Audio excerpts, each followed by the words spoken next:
I'm Jasmine Marzo, and I'll be your moderator for today's session.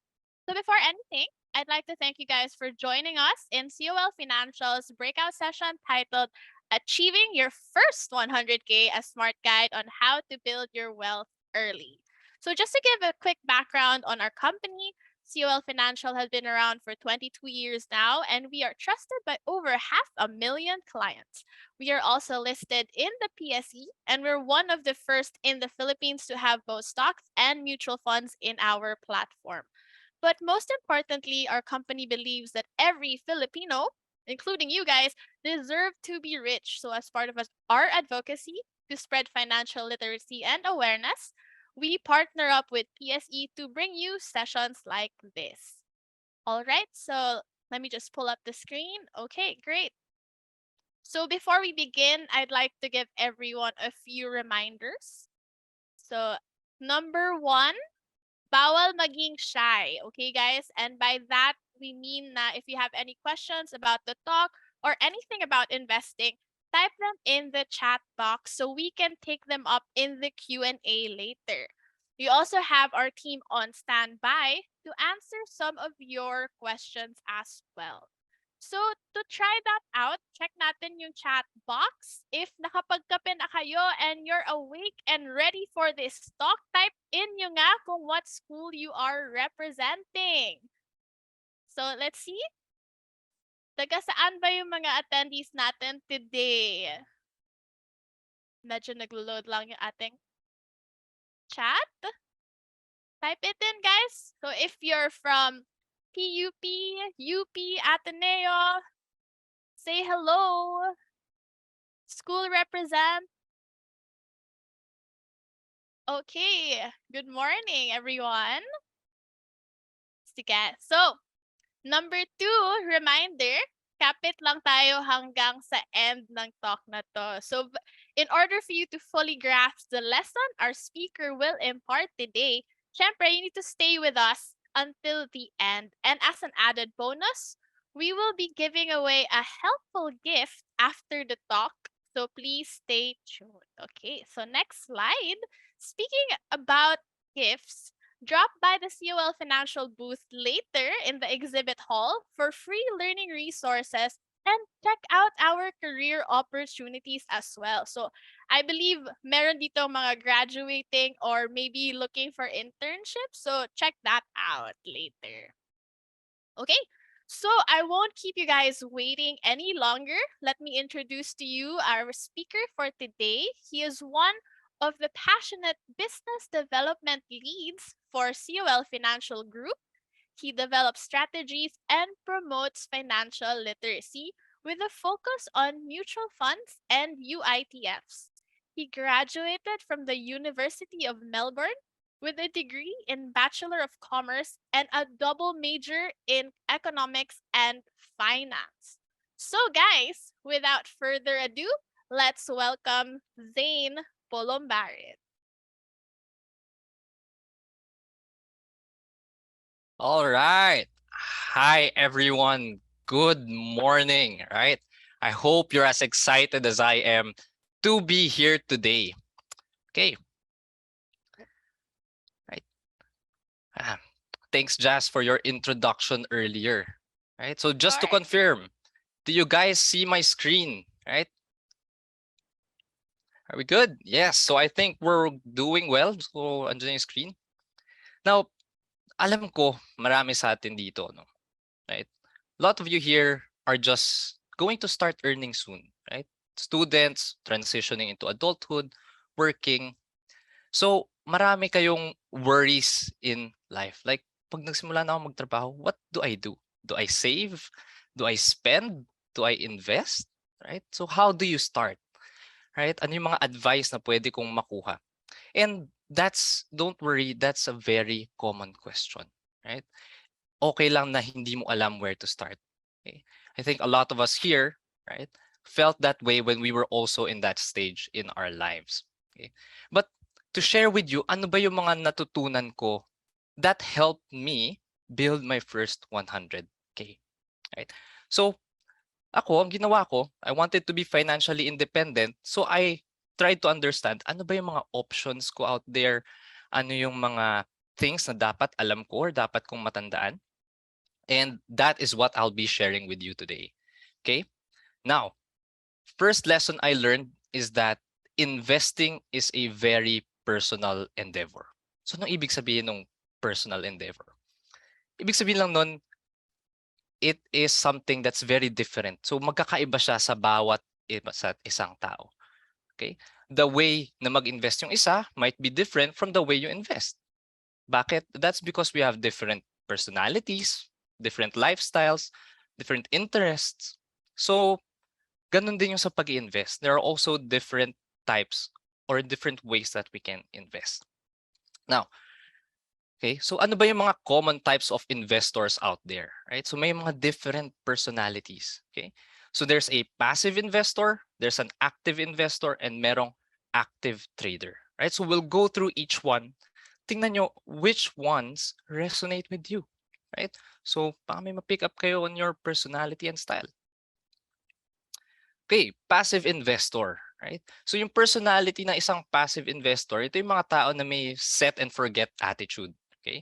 The way they invest, gusto nila regular, dahan-dahan, patiently. And bakit? Maybe interest nila is not really on investing. They want to focus their time on something else.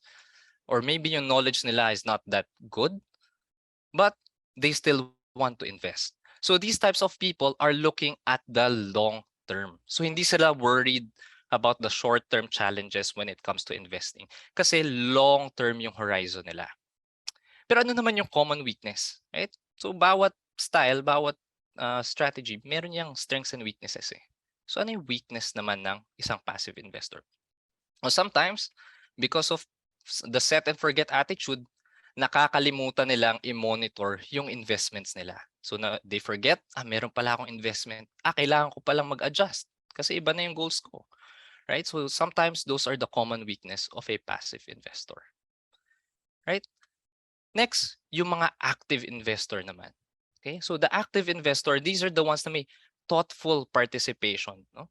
So meron silang discrete decisions, meaning nag-a-analyze sila, nag-research sila, they make tactical investment decisions. Okay? So informed yung investment decisions nila. So because of that, dynamic sila, flexible, they try to take advantage pag may opportunities or pag meron namang risk, they try to minimize or lessen yung risks. So that is an active investor. Now, ano naman yung weakness ng isang active investor? Minsan, because of the analysis, right, nagkakaroon ng analysis paralysis. Hindi mo alam ngayon kung anong gagawin. Do you be more aggressive or do you be more conservative? Right?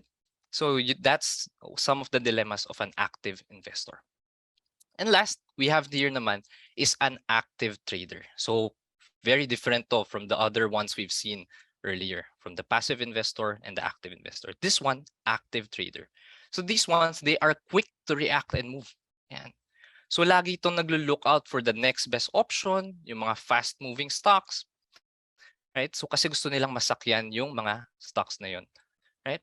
But at the same time, because of that, these types of people, they are the ones who are willing to take on more risk, right? So tinatry nila mag-take advantage ng short-term potential returns. But again, in doing so, they are putting themselves in a higher risk. So for active traders, they really have to build the skill and experience, competence to be able to do it, right? So ano naman yung weakness ng isang active trader? Yan. So since they are very short term, minsan na-overlook nila yung bigger picture, right? Na hindi nila nakikita ano ba nangyayari sa paligid ko. They are missing on the larger moves that some long-term investors can participate in, right? So yun yung difference. Okay. Now, alin dyan yung better, best, good, bad?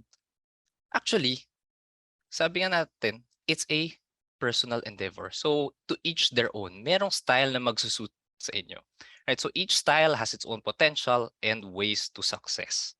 Okay. So I have here two pictures, no. So on the left, that's Warren Buffett. He's one of the most well-known investors in the world. Yung style niya, more on the investing side, he will buy good quality companies and hintay niya yun mag-grow until the long term. Kasi he believes good companies grow over a period of time. Okay? So nagsimula siya mag-invest at the age of 11. Right? So ganun kabata si Warren Buffett na nag-invest. On the right side naman, si George Soros. So George Soros is one of the most well-known traders in the world. So he's dubbed as the man who broke the Bank of England. Right? So ganun siya nakilala, si George Soros. Right? Pero kung mapapansin nyo, parehas silang matanda. And there's a reason to that kung bakit yan yung example ko sa inyo today. Right? So si Warren Buffett, yung style niya, he invests in companies to grow over the long term. Si George Soros, trading. Right? Pero bakit matanda yung picture na pinakita ko kay George Soros? That's because if I ask you one thing, right? Sabi natin kanina, it's skills and competence to be a good trader. Okay? So paano ba tayo nagbi-build ng skill and competence? 'Di ba through time din, right? So both methods, whether you're an investor or whether you're a trader, both things take time, right? So walang instant, okay? When you try to build your wealth, you have to build it gradually, slowly over time, okay? So yon, one of the things I learned, there's nothing instant or quick. Okay? Now, yun yung unang natutunan ko. Now, the second thing I learned is that meron tayo actually iba-ibang tools that we can use. There's no one investment, right? So hindi lang isa. So you have here the most basic common types of investments, right? So ito yung mga instruments na pwede nyong gamitin to achieve your investment goals. Yan. So we have here yung stocks, bonds, and cash. Na kung hindi kayo familiar on these, don't worry, we'll go through it one by one. Okay? So yung stocks, right? Minsan maririnig nyo rin to, equities, right? So for our purposes today, parehas lang yung stocks and equities. Yan. So these are assets na allow you to own a share of a company. Meaning, right? So kung bumili ako ng stock, let's say ng Jollibee or ng BPI, Ayala, it means I am now a part owner of that company. Okay? Yun. So when that company grows, nag-grow din yung ownership ko or the value of my shares, or pag kumita sila, pwede nilang i-distribute sa akin yung kita nila. So that's how stocks work. So ano ba yung characteristics ng stocks? Stocks, typically these are high risk, high return profile. Meaning, right, some businesses kasi, di ba, they take time to grow. Some succeed and some don't. Right? Ganun lang talaga. Kaya meron siyang high risk return profile. Because of that, these types of investments are really best for your long-term goals. So ano ba yung example of long-term goals? Maybe you're saving it for your retirement, di ba? Education of future children. Alam ko, those are some of the things na hindi nyo pa iniisip ngayon. But through time, those things will come. Right? So those are your long-term goals. Mga goals that you're expecting to happen maybe 5, 10, 20 years from now. Right? So yun yung long-term goals.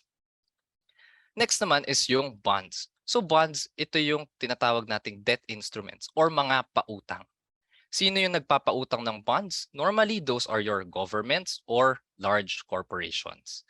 So kumikita yan from the interest na pinoprovide ng government or corporation na nagbigay. So for example, no, right, may 1,000 ako and pinahiram ko to dun sa government through a bond.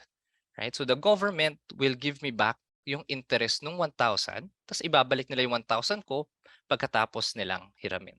Right? So essentially, that's how bonds work. So ano naman yung characteristics ng bonds? So bonds, low to moderate yung risk return niya. Okay? Means pwede ka mag-earn or meron siyang onting risk na low to moderate. Okay? So best to for your medium-term goals. So ano ba yung mga common medium-term goals? Ito yung mga ine-expect nating mangyari in the next 1 to 5 years, right? For example. So these are the things that we're expecting to happen in the near future. Okay? So yung medium-term goals. Ano bang example natin? For example, you're thinking of traveling, di ba? In the next few years. So these are suitable investments for those kinds of goals. Another way you can use bonds is to manage naman yung risk. Right? So sabi natin kanina, yung stocks, high risk, high return. Kung yung bonds, moderate, maybe. Kung ang masyadong risky yung stocks for you, that's where bonds can be a substitute. Right? So ma-manage mo yung risk, lower return. Last is yung tinatawag nating cash. So pag sinabi nating cash, we're not only referring to yung pera na nasa wallet natin. Right? So when we say cash, kasama dito yung mga nasa savings accounts, time deposits, or yung mga money market instruments. Okay? So through those things, you're also able to earn some interests. Okay. So yung characteristics niya, low risk, low return. So familiar naman kayo, typically these investment vehicles or instruments, mababa lang yung return niya, pero at the same time, mababa lang din yung risk. So saan ba to pwedeng magamit? So it's really best for your short-term idle cash, meaning cash na hindi nyo gagamitin or gagamitin nyo in the short term, right? So medyo indefinite yung kung kailan nyo siya gagamitin. Now, how do we now invest in these tools, diba? So there's two main ways to invest in these tools. Unang-una is yung individual assets, meaning you buy them one by one, pa isa-isa. Another option is to invest in them through funds, or yan yung mutual funds or UITFs. Okay? So ano ba yung mutual funds and UITFs? For those who are unfamiliar with these kinds of things. Okay? So fund investments are very simple to understand. Okay? So for example, lahat tayo dito na participants today may 1,000 pesos.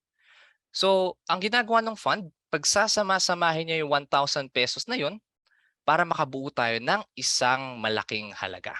Okay? So yung malaking halaga na yon, what will happen is that will be invested by a fund manager. So yung fund manager yung mag-i-invest para sa atin. Now, saan niya pwedeng invest? So pwede niya invest sa iba't ibang types of investments, yung mga pinakita natin kanina.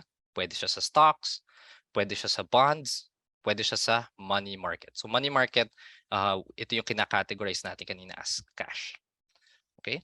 So, yan yung mga types of investments na pwedeng gawin ng isang mutual fund or UITF.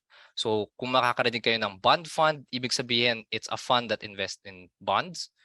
Right? Pag equity fund naman, sabi nga natin kanina, equity are also stocks. So, equity fund, these are funds that invest in stocks. Okay, pag money market, ito yung mga nag-i-invest in time deposits, term deposits, or other short-term instruments. Yan.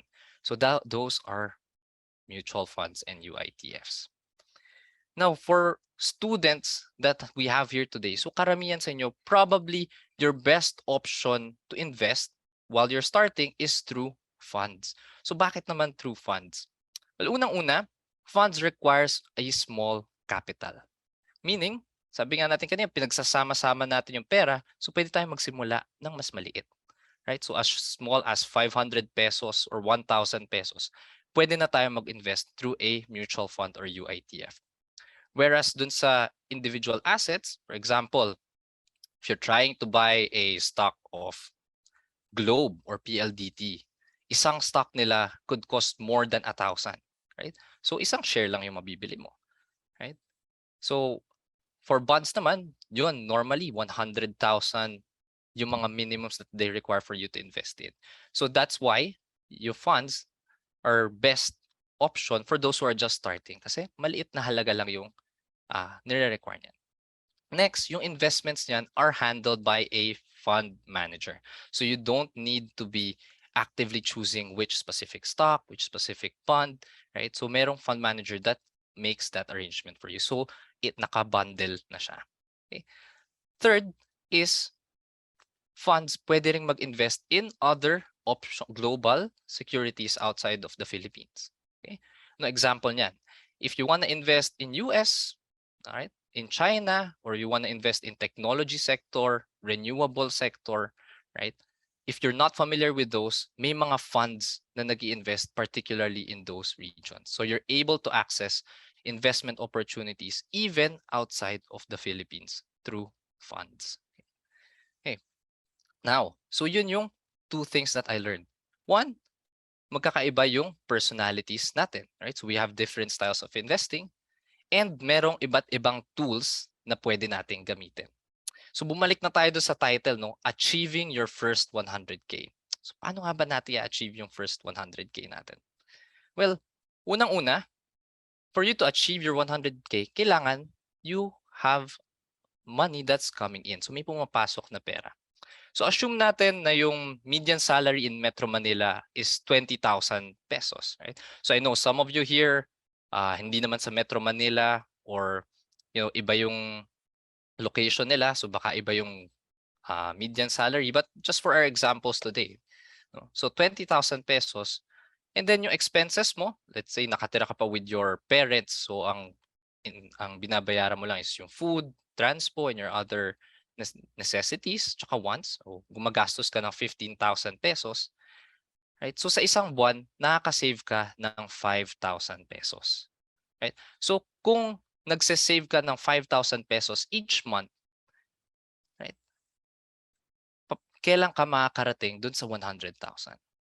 So you'll reach that 100,000 in 20 months, meaning slightly less than 2 years, right? Okay. So this is to show you na actually this is something na hindi out of reach, right? If you just try to save, you will eventually get to your first 100K. Sabi nga natin kanina, we all have different personalities, we have different needs. So baka yung iba, they can save more, yung iba, they can save less. But at the end of the day, if you just save and add those up, then eventually you'll reach your first 100K. Right? And that's when you're not investing. Okay? So iniipon mo lang siya. Maybe it's in your piggy bank, in your wallet. Paano na ngayon if we invest? Right? So if we invest, sample natin kanina, money market fund, right? So these are investment na nag-invest in short term, right? Short term instruments, mga time deposit. Yan. So assume natin na 2% per annum yung returns nila. So if you invest in these types of instruments, makikita nyo na gradually mas mataas ng kaunti yung possible return. Right? Now, if you invest in a bond fund, right, ganyan naman yung difference over that period of time. Now, pag equity funds naman or you invest in stocks, ganito yung lalabas na figures, right? So you see, when you start investing, you're able to grow your money more. Pero, sabi nga natin kanina, yung mga investments na yan, may risk, may return, pero merong risk. So ibig sabihin, these figures, right, may be different as we go along in time. So pwedeng hindi 2%, pwedeng hindi 5, pwedeng 8, pwedeng hindi 8. So it means na tumataas baba siya depende on how our investments perform, right? So hindi guaranteed yung returns. So how do you now build and manage your portfolio, yung pera nyo, so that you can consistently build your wealth, right? So even though yung mga returns na ito hindi fixed, you're still able to build your wealth that suits your life goals. Okay, right? So, doon tayo pupunta. Pagsamahin natin kanina yung personality, yung tools, and makakabuo tayo ng portfolio management. Okay, so portfolio management is simply how you manage or allocate your money. So, saan mo siya ilalagay. Okay? Now, for our workshop today, gagawa tayo ng sarili nating portfolio, right? So for those of you who have your cell phones there, right? Scan nyo yung QR code, join us. Let's all build our own portfolio, right? And para dun sa mga hindi pa sure how to build their own portfolio, don't worry. We will give examples, no? Iisa-isay natin yan. Ano ba yung mga ways that we can build our own portfolio so that when you already have that 100K, you know what to do with it, okay? So para dun sa example natin, assume meron kang 100K, paano mo siya ngayon hahati-hatiin? Saang investment mo siya ilalagay that suits your life goals. Okay, so later we'll flash this again. We'll just go through some of the examples first. Okay. Unahin natin si Jessie. So si Jessie, she is a passive investor, right? Yun yung style niya. So she just wants to invest and take it once she's ready to use it na. Okay, so yung unang goal niya is to have better returns in her emergency fund. So currently, nasa bangko lang yung emergency fund niya. So she wants to earn slightly higher interest, right? So yung 35,000 niya in her emergency fund, pwede niyang ilagay in a money market fund. So bakit money market fund? Sabi natin kanina, these types of instruments are good for your short-term needs. Okay? So pang mga short-term siya dahil low risk but at the same time low return. So nagba-balance out lang siya. Bakit hindi mo ilalagay yung emergency fund mo in, let's say, higher risking investments like in equity fund or stocks? Again, this is for your emergencies. Diba? So hindi mo gusto na when the stock market moves down, tatamaan yung emergency fund mo. Right? Kaya naman, we allocate based on the risk and returns. So for the emergency fund, you have your money market fund. Okay. Goal 2 ni Jessie, gusto niyang mag-save for the BTS concert ng 2025. So pagtapos na yung BTS in their military service, gusto niyang umattend ng concert. Siguro na-miss out niya yung concert sa Busan recently. Okay? So meron na siyang 50,000 pesos na concert money. So she plans to invest this in the next 3 years, so hanggang 2025. So what option does Jessie have? Right? She can invest it in a bond fund. Okay? So bakit naman bond fund? So bond funds typically less risky compared to stocks, right? And it provides a stable return. So pag sinabi natin dito stable return, it doesn't mean guaranteed return. Pag stable, ibig sabihin lang yan, hindi magalaw yung investment, right? So it can go up or down but not on a large magnitude, meaning hindi siya ganun ka risky. Pero at the same time, you can earn higher return than your banks.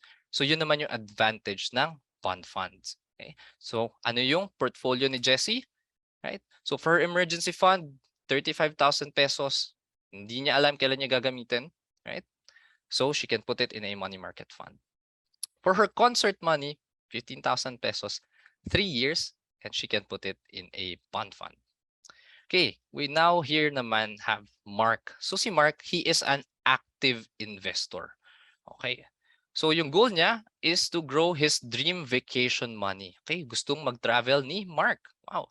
So meron siyang naka-allocate 50,000 pesos. So yung 25,000 for the ticket and accommodation, meaning binabayaran niya to upfront, right? So yung rest ng 25,000 is for the travel expenses when he intends to travel in the next 2 years. Okay, so paano niya pwedeng hatiin? Right? Yung gagamitin niya in the short term, right? For those expenses, he can put it in a money market fund. And for those na gagamitin niya in the next few years, once he already starts to travel, he can put it in a bond fund. So pwede niyang hatiin based on his uses and goals. Okay. Second goal niya is he's trying to save for his future retirement. Okay. So he intends to use yung money next 30 years pa. So long term. Okay. So ngayon, meron na siyang 10,000 pesos and then plano niya magdagdag every month. Right? So anong options meron si Mark? So he can do direct stocks. So siya yung mamimili. Or he can do equity funds or yung mga funds na nag-i-invest in stocks. So as an active investor, si Mark, ginagawa niya yung analysis niya, he does his research to know which stocks to pick or which equity funds to pick. Right? So for example, dun sa research niya strategy, parang renewable energy is what the world is thinking of right now. Right? May crisis tayo in energy and energy supply. So baka si Mark, he's looking at stocks in that or companies in that sector, right? But if he's not familiar, pwede siya maghanap ng equity fund na ang focus are renewable energy companies, right? So pwede siyang mag-allocate depende on his preference, whether direct stocks or equity fund. Now, bakit naman yung dalawang yun yung option niya? Again, he's investing for the long term, right? So pwede niyang ma-ride out yung volatility ng stock investments. And then, dahil nag-a-add siya every month ng 1,000, meron yung regular investing. Right? So nagko-compound siya each time he invests. Okay, so ano yung portfolio ni Mark? Let's look at it. Vacation money, right? 50,000 pesos. That's 2 years. Pwede niyang invest in a money market fund or a bond fund. Okay. Then, yung retirement fund niya na 10,000 pesos plus 1,000 pesos each month, right? So that's 30 years, right? So pwede, he wants to invest in individual stocks or equity funds. Okay. So yun yung mga sample portfolios. I hope that helped you out. Okay. Yan. So puntahan natin ulit. Build your own portfolio. Again, I invite you guys. Okay. Let's make this an example. Try natin. Kaya ba nating bumuo ng sarili nating portfolio? Right? Let's think if we have 100K, how are we going to invest it? Okay. So scan the QR code and give and answer your responses. And then we'll flash those in the screen. Right? So Jess, I think meron na ba tayong dumating na responses? Yeah, we Right? have So I a think, few already. okay. So we have one here, right? So ang sagot niya, need funds for my future masters. Okay. So this person, ang pinaglalaanan niya is masters in the next few years, right? I'm assuming kasi nilagay niya sa cash, meaning ayaw niyang uh, to put this in high-risking investment. So low risk, low return yung allotment niya, right? So that's for his masters. And then the rest, 40% sa stocks and funds. So I'm assuming this is for his or her long-term investments. Okay? Tingnan natin. Next example. Okay, ito. I want to own a franchise in my future, right? The rest are for my personal expenses na. Wow! Okay, so this person is already thinking way ahead. Gusto niya magka-franchise kung may 100,000 na siya ngayon. Okay, so lalagay daw niya in a bond fund, right? 60% in a bond and then 40% cash for the personal expenses. So maybe kaya siya sa bond, right? This person wants to earn a moderate return but not taking too much risk. So Jazz, meron pa ba tayong mga ibang examples that we can share? Maybe we can flash the whole response para makita nila and the audience can read ano ba yung mga sagot ng people their age. Ano ba yung mga pinaglalaanan of right, people our age. Okay. Yan. Okay. Right. So meron tayo dito 80% money market, 20% stock, waiting for Taylor Swift concert. Okay. Right. We have here, I want to invest 50% in stocks, 20% emergency fund, 30% cash. Okay, so right, we also have here, I want to invest in MacBook, laptop, ASMR, microphone, emergency fund. So mukhang gadgets yung pinag-iinvestan niya, not the investing instruments, but at least we know what her goals are. Okay, okay, can we scroll down? Tinalan natin, right? So for everyone here, this is how other people can, right? You can see ano yung ibang pinaglalaan. So we have here 50% real estate, 25% stocks, 25% crypto, right? And then nilay-out niya yung reasons niya. Okay, right. Great examples, right? So maraming examples tayo dito. Okay. Okay. But ano yung naging common sa kanila? So let me share with you kung paano nyo ito ginawa, right? Ano yung mga naging common ways for them to do this? Okay. Right. Right. Okay. Right? Yan. So how did they create their own portfolios? Okay. So step one, in-identify nila yung objective goals nila. Right? So ano ba yung paglalaanan ko in the future? Okay. Step two, inallocate nila based on their personality and tools. Am I an active investor? Right? Am I a passive investor? And then anong investments yung paglalagyan ko? Right? And then step three, right? Evaluate and rebalance. So once you're getting closer to that goal, you now have to assess saan ko na ba siya ilalagay. Do I move it to a less risky investment, right? Or if there's risks in the market, where do I go, right? So how do I manage my risks? So yon. So they evaluate and rebalance. Right. So I think marami tayong pag-usapan today. We talked about personalities, we talked about different investments, we talked about building portfolios, right? So I hope that you guys learned a lot from those, right? Okay. And let me just share with you one other thing bago tayo magpunta sa Q&A session natin, right? I know that investing can feel intimidating, right? But hopefully by understanding yung steps na to, by understanding yourself and the tools that you can use, you're able to start investing, right? Kasi there's no other way there but to start, right? Kahit nakakatakot, you have to try to do it. And hopefully yung mga portfolios na ginawa nyo today, yung mga allocations na sinulat nyo, you can follow through with that with your plan in the future.